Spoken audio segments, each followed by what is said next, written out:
काबू रखिए, जितना भी हो सके खुद पे काबू रखिए। संत का ऐसा स्वभाव होना चाहिए जिसे कभी क्रोध ना आए।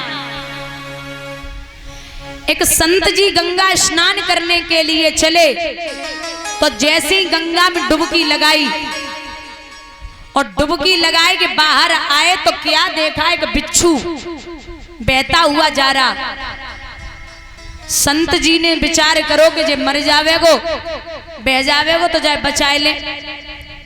तो संत जी ने बिच्छू को जैसे ही हाथ में पकड़ो तो बिच्छू को का स्वभाव होता है, डंक मारना।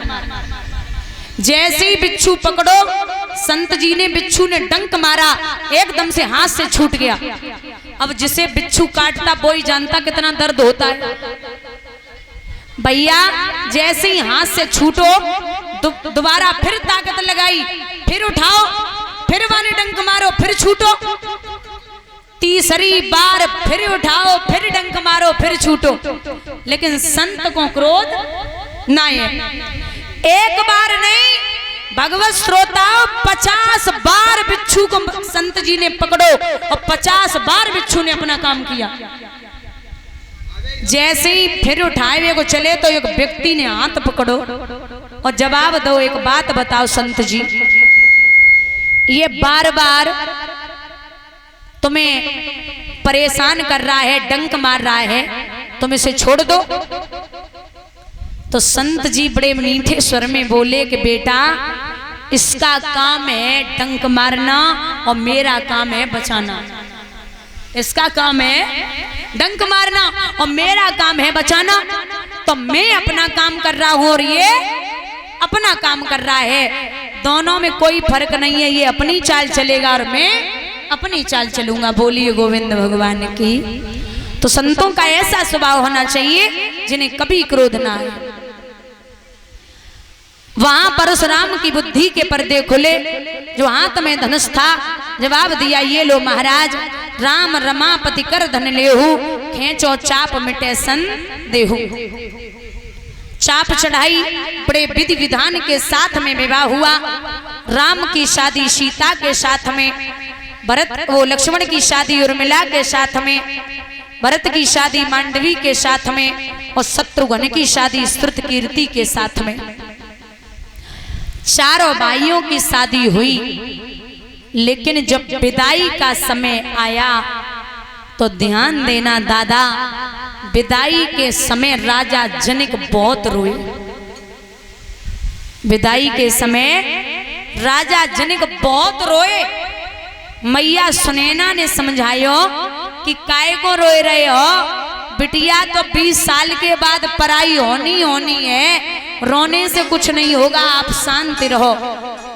तो आज रोए के राजा जनक बोले कि कहाँ को ये किसने रस्म बनाई है कि बिटिया को 20 साल तक कलेजे से लगा के रखो और किसी और के हाथ में दे दो।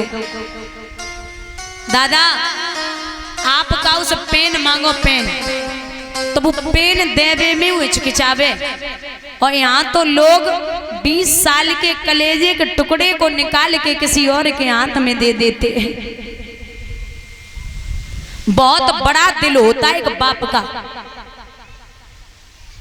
यहाँ बुजुर्ग बैठे हैं, निवेदन है, काऊ के यहाँ अगर बिटिया की शादी होवे, भोजन अच्छा न बने, कहीं भी जाओ अगर भोजन में स्वाद न आए तो कह सकते हो कि थोड़ा भोजन स्वादिष्ट नहीं था। लेकिन अगर कोई बाप अपनी बेटी की शादी कर रहा है और खाना अच्छो भले न बने, तो ये मत कहना कि भोजन अच्छा नहीं है, क्योंकि वो बाप पूरी जिंदगी की कमाई अपनी बेटी की शादी में और बड़े मन से, अगर लड़की वाले 10-15 लाख रुपए मांग ले तो वो 1 महीने से भागेगा, 1 महीने पहले से भागेगा और धन इकट्ठा करेगा कि हमारी बिटिया का मुंह जिंदगी में दुखी ना रहे।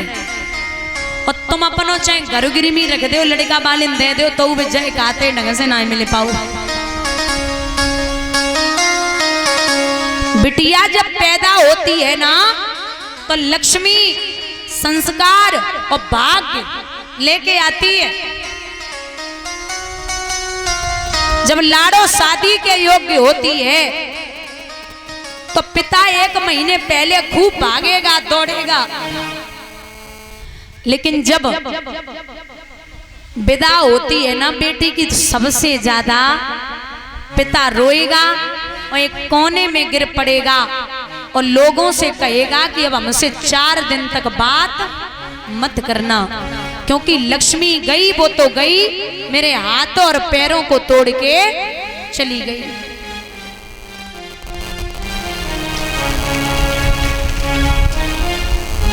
भैया